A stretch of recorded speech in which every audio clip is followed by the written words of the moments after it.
Konon para pejabat yang datang ke lokasi tersebut diminta untuk memutar melewati sisi kiri atau kanan bangunan candi.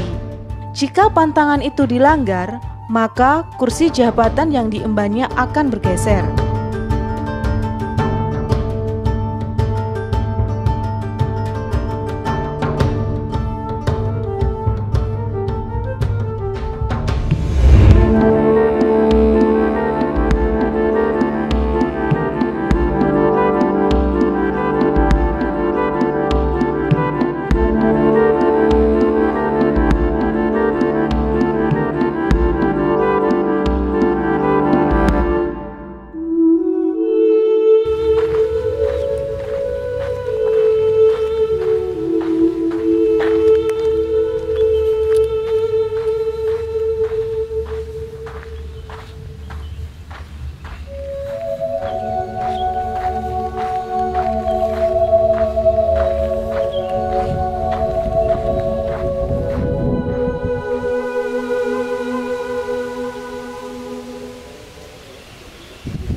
Situs peninggalan Majapahit berupa bangunan struktur batu bata ini bentuknya berupa gapura beratap mirip dengan bentuk Candi Penataran di Blitar.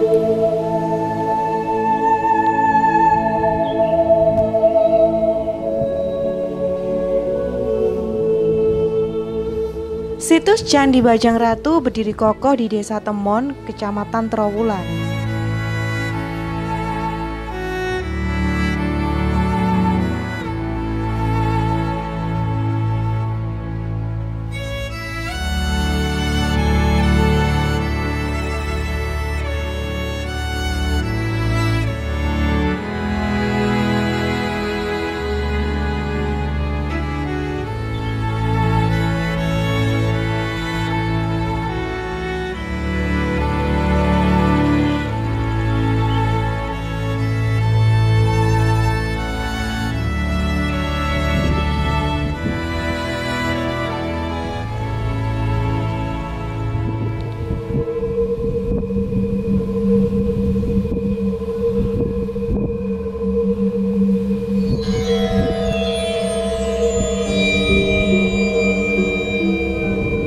Diperkirakan didirikan pada pertengahan abad ke-13. Beberapa versi menyebutkan bahwa Bajang Ratu diartikan sebagai raja yang gagal. Bajang berarti batal atau bisa juga diartikan kecil atau kerdil. Sementara ratu berarti raja.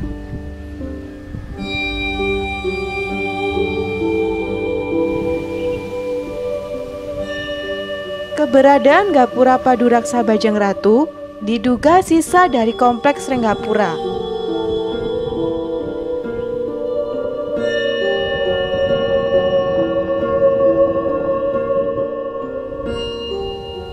Sementara menurut Kitab Negara Kertagama, ia dimakamkan di dalam pura berlambang arca Wisnu Parama.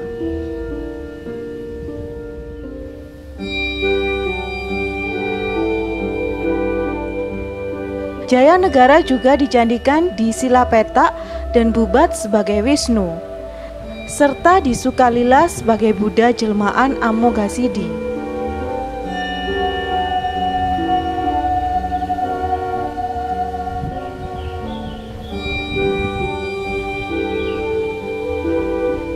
Saat mangkat, Jayanegara belum memiliki keturunan. Hal ini membuat tahta Raja Majapahit dijabat Gayatri yang merupakan ibu suri di kerajaan Majapahit.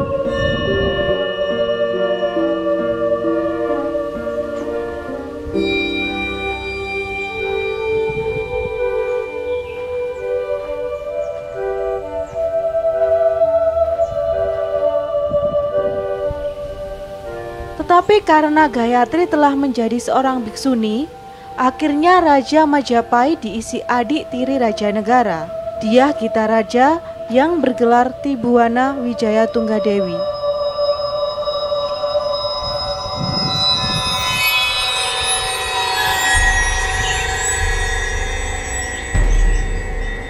Keberadaan Candi Bajang Ratu sebagai sisa tempat pendarmaan Jayanegara hingga kini masih berdiri kokoh.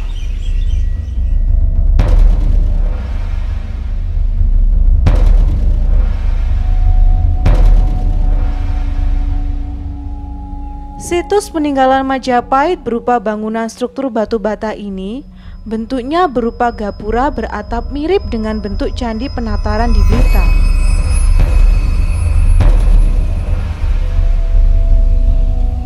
Situs Candi Bajang Ratu berdiri kokoh di Desa Temon, Kecamatan Trowulan. Diperkirakan didirikan pada pertengahan abad ke-13.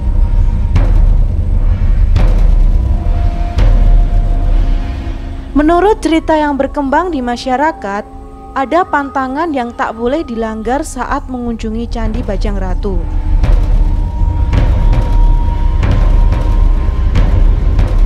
Yakni larangan melintas tepat dari arah depan candi hingga ke belakang.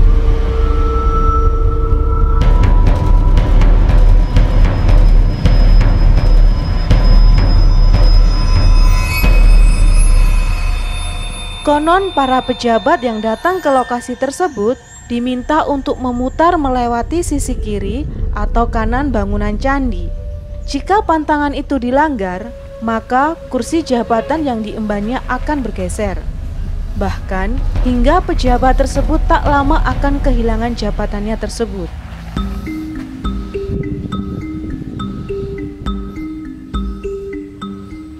Mitos itu pernah dibuktikan oleh Thomas Stamford Raffles ketika menjabat Letnan Gubernur Inggris di Tanah Jawa pada tahun 1811. Waktu itu ia datang ke Trowulan. Saat di Bajang Ratu, Raffles melintasi pintu candi untuk melihat bagian belakang gapura. Ia sempat diingatkan oleh warga pribumi diminta untuk agar memutar.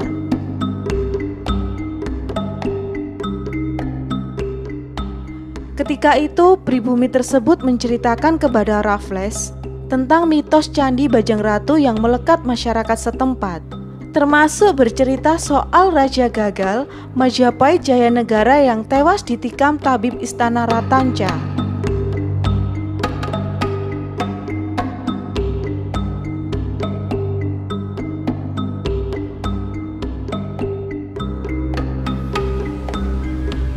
Kisah Jayanegara disebut-sebut menjadi alasan yang mendasari pembuatan Candi Bajang Ratu.